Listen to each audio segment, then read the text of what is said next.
start off with the action reel and the week's big story, the red-hot Cleveland Cavaliers. They've been turning the league upside down with one of the best stretches in team history. Point guard Mark Price has come back strong from a knee injury, and Brad Daugherty has emerged as one of the NBA's elite centers. With everyone stepping up their game, the Cavs were dancing past the Wolves. Down to Theory on the wall, slams it in. Man. Feet inside Bailey. Turnaround jumpers blocked by John Williams. Another great shot blocker for this team. And they finished them off with an exclamation point. Here's Nance again, and he stuffs it over Rose. In Washington, Cleveland had bullet fans in a foul mood in the Cavs' 10th consecutive victory. The lane, tough shot, won't go. And that will send them home from the Capitol Center.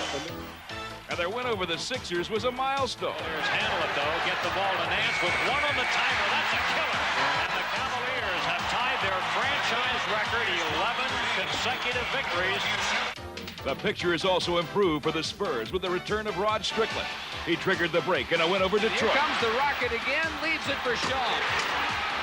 And Vinnie Johnson was back to haunt his old team. Vinnie shakes and bakes. Count it.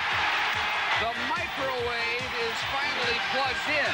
Then San Antonio stuffed the Lakers by 16. Elliott baseline drive on Worthy, and that looks like what Worthy does as well. In Denver, it was the Admirals steering the Spurs to their 4th straight win. Robinson again the beneficiary of a spectacular no-look feed from Rod Strickland. Another hot team is the Atlanta Hawks, beating the Knicks convincingly at the Garden. Then rolling past Dallas. Davis, Steele, Willis. Watch his choice. Goes right to the hole and lays it in. Dominique was sensational as the Hawks won their 6th straight. Takes it himself, leaves it for... Turning from who's hot to who's not. It's been rough going for the Dallas Mavericks. Picks it up off the floor, but Kemp from behind strips him. And Michael Cage is going to get the freebie. No to Doug Smith, who is out of control. Tony Smith has it at midcourt. 3-on-2 for the Lakers. Nice pass. Derek Harper couldn't bear to watch another loss. And suddenly flying high are the Minnesota Timberwolves, who upset Boston. West inside, finds the opening. Yeah, he can do that. Later in the week at Boston, the undermanned Celtics were again beaten by the Wolves, as Minnesota became the only team in NBA history not to have a losing record against this storied franchise. It's back in his pocket. Nice bounce pass there. West. Another dunk. Right now we're struggling a little bit, and I think we've got a good enough team now with the players playing now that we can put some W's on the board. Twice in a week to beat the Celtics. While Minnesota's playing their best ball of the season, Boston, as we find out in our news, notes, and quotes, is struggling because of injuries to key personnel. With Dee Brown, Larry Bird, Kevin McHale, and Robert Parrish on the injured list, the Celtics were looking to deal. And with Miami's Steve Smith going down with an injury, the Heat were the perfect trading partners as the team swapped point guards, with Sherman Douglas going to Boston in exchange for Brian Shaw. And for the Celtics, the move paid immediate dividends. Here's Douglas. Sherman Douglas. I think his ability offensively to first push the ball up the floor and create offense not only for himself but for his teammates. I think we get everybody healthy and back. We'll have a lot of guys who can benefit from what he does with the ball. Elsewhere, the Sixers welcome back center Jeff Ruland after a 5-year layoff. Ruland was forced to retire in 1986 because of a knee injury. But he has rehabilitated the knee and is ready to contribute in any way. When I came into the league, people told me I'd be lucky if I was a backup center. So, once again, we'll prove them wrong. And finally, the Orlando Magic ended their losing streak. After dropping 17 in a row, the Magic managed to beat Seattle 104-103. 6/10 of a second left. He looks, he shoots, he hits! Kemp trying to work himself free. They lob it down toward the basket, tipped away. Kite grabs it, that's the ball game. Orlando wins it, 104-103. The losing streak is gone.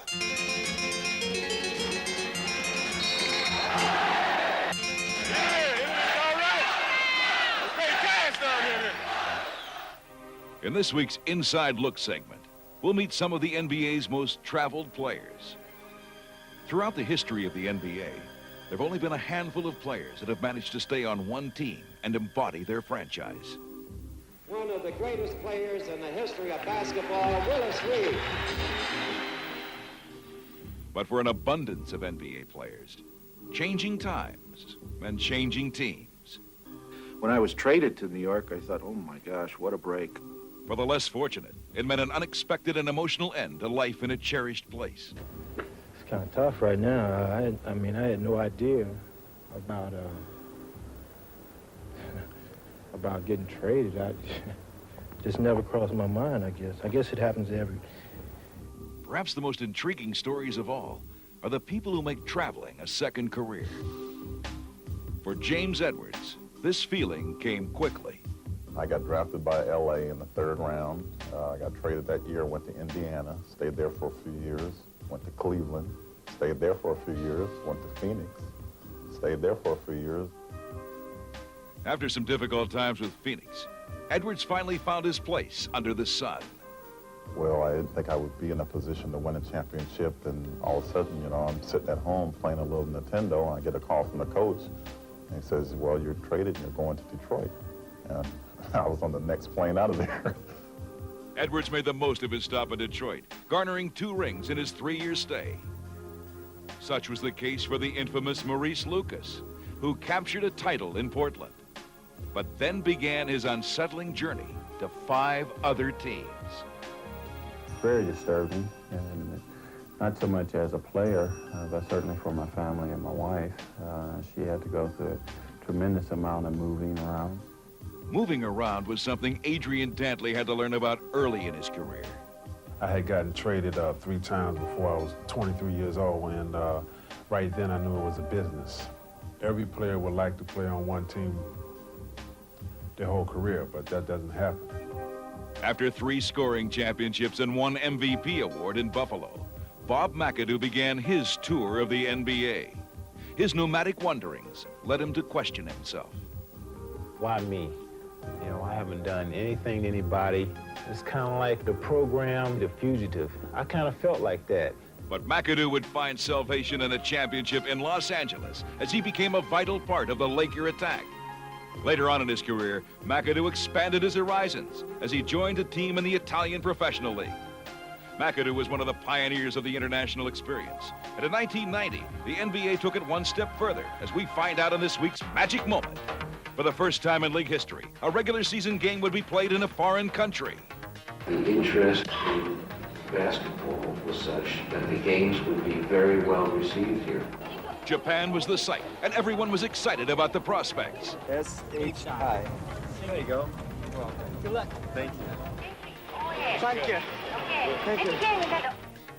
I feel more of an ambassador, both for the NBA and for the United States, by coming out here. This game will really hopefully further the international interests of the NBA abroad, and as well as serves a vehicle for peace, and I think that's exciting.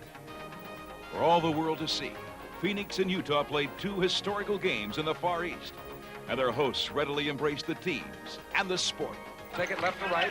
Malone rolls out, stock to the hoop, back to Carl, he's underneath. Hammered up, a mailman. What a play by Carl Malone, quick as a cat. West comes down with the rebound, and the Suns have a 3-on-2. Hornacek, back to Chambers. They truly enjoyed NBA basketball, and we were delighted to bring it to them with 2 outstanding teams. While the NBA is still waiting for its first import from Japan, there's been an influx of talent from Europe in the past 2 years. But can you name the first European to join the NBA without ever playing college basketball in the United States? The answer when we return here on NBA Action.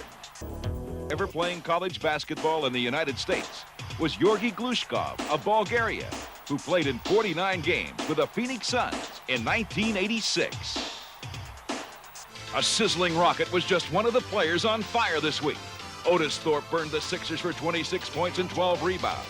And for the rest of the week, he continued to do it from all angles. Thorpe gets the pass inside. He is so tough in there. There's Dr. Dunk again. Smith with 3 to shoot. Puts it on the floor. Moves to Thorpe at the buzzer. He fires it up and hits. Kenny Smith looking for Otis Thorpe. There it is. Wide open. Also ablaze was the Celtics' Reggie Lewis. He averaged 28 a game this week, trying to carry his battered team. Reggie has been the offense.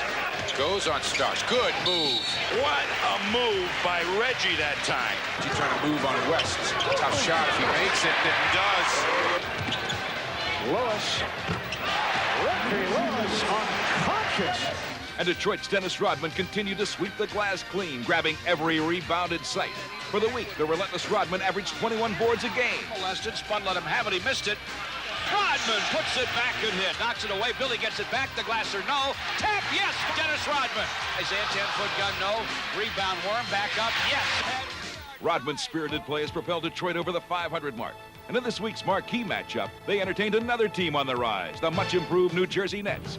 Coaches Chuck Daly and Bill Fitch were both determined to keep their teams moving in the right direction. It would be the Nets who would fold out to an early first-quarter lead and catch the Pistons a bit surprised. Comes to Chris Morris. 4 on one break against Isaiah, the buoy for the dunk. This team doesn't look at all like the Nets team we saw earlier in the year. Eventually, the Nets would build a 13-point lead in the second quarter. But the resilient Pistons woke up and went on a 19-2 run to get back in the game. Shot short, rebound Rodman. Dennis, midcourt to Joe D. Joe leaves it in the lane for Sally, who touches it up and in. The Pistons have really stiffened defensively. 45-44, Aguirre stealing midcourt from Morris. He will drive and dunk. The Pistons went to halftime up by 4, feeling the game was theirs for the taking.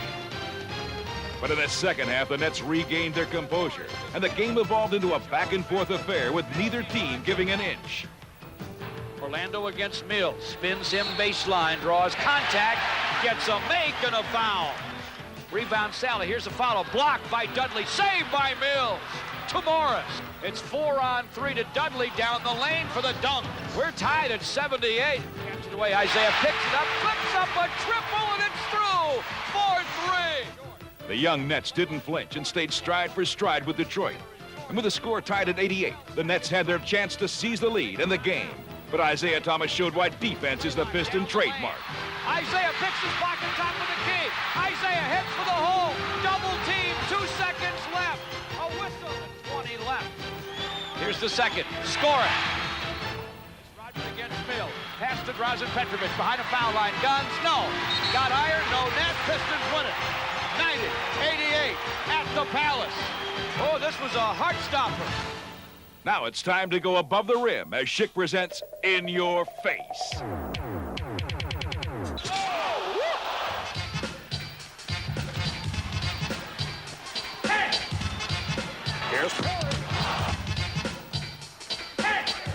Williams got Robinson to run at him.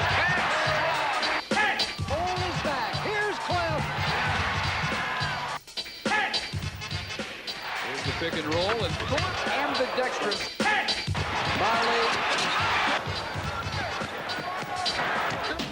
Now in our Olympic profile, the story of the other Chicago Bulls superstar who has emerged from obscurity to become one of the game's more versatile performers. Here's Armstrong into that back to Pippen. Oh, in his face! You can't go in there and be intimidated by anybody. Scottie Pippen works in for the right side. What a dunk! You got to approach the game where you put fear in other guys hard and just go at them. Pippen on the drive, left of the lane to the rack. Whoa! Scottie Pippen! As a member of the world champion Chicago Bulls, Scottie Pippen is used to being in the spotlight, but it wasn't always that way. He played only 1 year of high school basketball and spent his entire college career a basketball unknown at the University of Central Arkansas. It wasn't until the scouting combines after his senior season that Scottie Pippen began to show flashes of basketball brilliance. Scott Pippen of Central Arkansas. That's right, folks. You probably have never heard of Scottie Pippen. You know, after I was drafted there, you know, I now Horace Grant, one of my teammates, say, I heard him call your name, and I was like, what? Who is Scottie Pippen, you know? I laughed and I joked, but he got selected ahead of me, so I guess he got the last laugh. But his laughter soon faded as Scottie suffered through a rough rookie season. As a rookie, he got frustrated a lot, and he was immature, and, you know, as all rookies are. As he matured, Scottie's growing pains subsided, and the Bulls began to realize that they had indeed found a diamond in the rough. You could see greatness in this young man with his physical ability, but also the tenacity with which he played, and you could see him just getting bigger and stronger. On a purely physical level, Scottie was starting to prove that he could play with anyone. But it soon learned that in this league, mental toughness is what separates the men from the boys. Oh! Look at the block by Rodman! And Pippen lost his cool for a moment. The Pistons return to the NBA Finals for the third straight time. In the 1991 Eastern Conference Finals, Scotty would show once and for all that he could face the pressure with the poise of a veteran. No matter what they did or what they tried to do to frustrate me or take me out of the game, that, I would get up and shake it off. I just kept giving all I had, and I knew before long that, they would have to accept the beating that we was given. Aguirre with Paxson and Pippen racing down, and Pippen hurt for the reject. Pippen off the steal. Pippen, yes, and it counts. Having shaken the specter of Detroit, Scotty would now face perhaps an even more formidable foe. And once again, he would rise to the occasion. Notice the matchup with Pippen on Magic, a little bit bigger, a little bit stronger, able to bump, be physical with Magic. Pippen's hounding defense on Magic Johnson grounded the Laker attack and helped lead the way to the Chicago Bulls' first world championship. Fakes now, drives the baseline. He jams it with the left, out of Pippen to the hoop. In only 5 NBA seasons, this unknown kid from the back roads of Arkansas has become one of the game's best players, and now is ready to take on the world. I try to learn the game by how I play on the floor, by how I perform, and I just try to keep building from that. Right now, he's playing all-star basketball, and The sky's the limit for the young guy. 2 seconds, 1 second. It's all over. We now take a look back at a former Bulls superstar, high-scoring forward Chet Walker, who helped lead Chicago to 4 straight 50-win seasons in the early 70s. Walker was the player teammates looked to when the game was on the line. When you needed a shot, when you needed a foul, you just clear it out and give it to Chet, and he'll get the job done. Chet Walker and I were probably the best 2 scorers forwards ever played together. In 1975, Walker and the Chicago Bulls made it to the conference finals versus Golden State. But because of a lack of depth, they lost in 7 grueling games. It was heartbreaking, traumatic. We were seconds away from participating in the World Championship, and that's what every player would like to have. But earlier in his career, Walker did play for a championship team in Philadelphia in 1967, one of the best teams of all time. The greatest one-on-one player that I've had the pleasure of seeing, playing with or against was Chet Walker.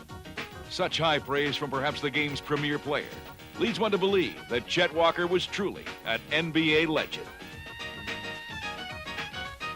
Now for the plays of the week, and let's take it from the top. 5, 4, 3, 2, 1. In our courtside countdown, at number 10, the Bulls' Horace Grant gives the newest member of the Heat a cold reception. Blocked away by Horace with a monster block. His second of the game. In New Jersey, the Clippers unleashed their answer to Stormin' Norman.